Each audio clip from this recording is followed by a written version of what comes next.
Welcome to the Mobile Home Friend YouTube channel. I am Charles O'Dell, and this is your primary resource for everything manufactured housing. Whether you are tackling a full remodel like the one you see here, or just looking for honest advice on repairs and financing, we provide the data and technical deep dives you need to succeed.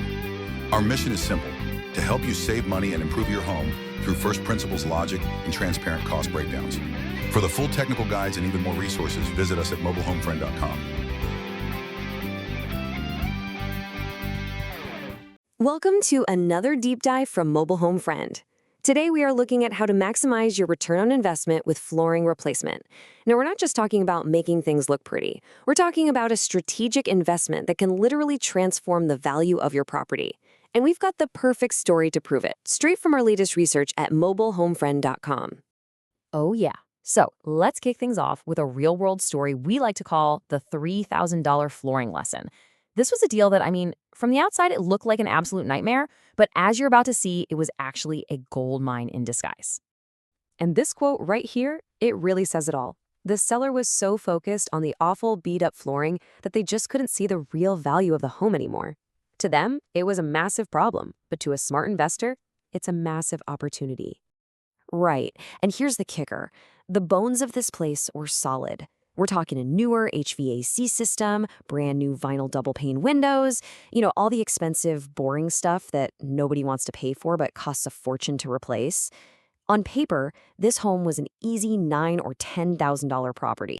But then you open the front door and, whoa, the best way to describe it is a retired clown on a cruise ship. It had this burnt orange carpet that just screamed 1982, and the vinyl floors in the kitchen looked like someone had melted 1,000 pennies. It was so visually offensive, it scared every other buyer away. So, this is where a key technique comes in. You got to do what we call the investor floor dance. You just walk the edges of every room, bouncing a little, feeling for soft spots.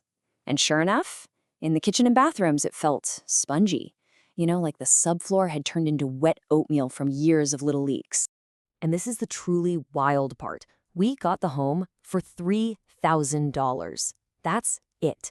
The seller was so fixated on the flooring problem that they mentally wrote off the thousands of dollars they just spent on the new HVAC and windows. They just wanted out. Okay, so what did it actually cost to fix? Well, that catastrophic subfloor problem that scared everyone off, it was less than $600 in materials to repair. Then we put about $4,000 into new, high-quality flooring for the entire place. Now, that might sound like a lot, but just wait. Because that relatively small investment turned into over $30,000 in profit. The lesson here is crystal clear. For a savvy buyer, ugly and damaged flooring isn't a problem, it's leverage. It is your single greatest tool for negotiating a massive discount on a property. So, this story brings us to the #1 most important rule of any flooring project. What is it? It's simple. You have to fix the subfloor first. Period. This is completely non-negotiable. And I really can't stress this enough. If you put beautiful, brand new flooring over a subfloor that's wet or spongy or not level, you are literally just lighting your money on fire. I guarantee you, within a year, the seams will start to pop, you'll get weird ripples, and your entire investment is just toast.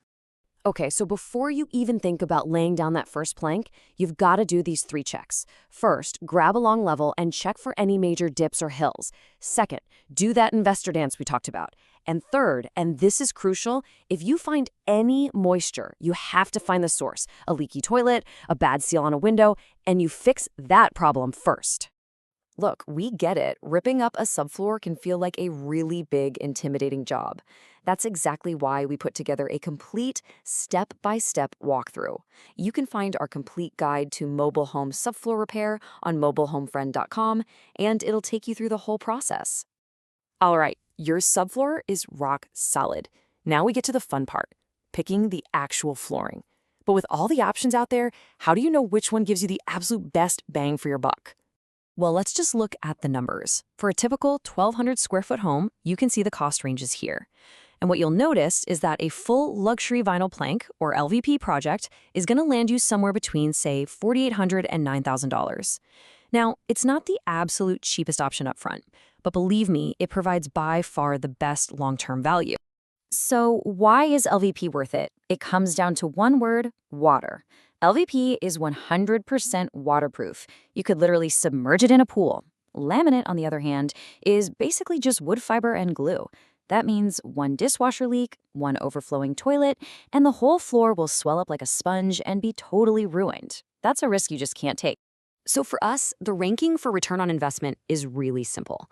LVP is your default, #1 choice for all your living areas, kitchens and bathrooms. Carpet, it's fine for bedrooms where you want a little coziness and the risk of water is low. And laminate, well, as we've noted on the Mobile Home Friend website, we almost never recommend it. The risk is just too high. Okay, this brings us to another huge question that we get all the time. Should you install this stuff yourself or should you hire a professional? Getting this right can save you a ton of money and a ton of headaches. And honestly, the answer just depends on the material. LVP is an amazing do-it-yourself project. The planks just click together, it's pretty straightforward. Carpet, though, you absolutely have to hire a pro. They have specialized tools like power stretchers that you need to get it right, and it just doesn't make sense to buy them for one job. And oh, please, please just avoid tile. Mobile homes shift and settle, and that tile will crack. All right, we've covered a lot of ground, so let's boil it all down into a super simple 2-step action plan to make sure your next flooring project is a huge success. Seriously, if you remember nothing else from this explainer, just remember these 2 things. #1, fix the subfloor. No excuses, no exceptions. And #2, use waterproof luxury vinyl plank for every room except maybe the bedrooms. If you follow those 2 rules, you will avoid 99% of all flooring failures. It's that simple. Now, we've covered the big picture strategy here today, but if you want the nitty-gritty details like our specific recommendations for different LVP brands or the best subfloor leveling compounds to use, you can check the full post on mobilehomefriend.com. So we're going to leave you with this one question to think about. Go take a hard look at your own floors. Are they really maximizing your home's value? Or are they a hidden opportunity, just sitting there waiting for you to unlock it? Thanks for watching this deep dive with us. We really hope you're feeling ready and inspired to tackle your next big project. For more guides and the full article on this topic, head over to mobilehomefriend.com. And of course, don't forget to check all the links we've put in the description below. Thanks for watching. For more technical guides on this topic, click the link to see the in-depth article over at mobilehomefriend.com. There are many more informational dives into manufactured home topics to investigate and keep your project moving forward.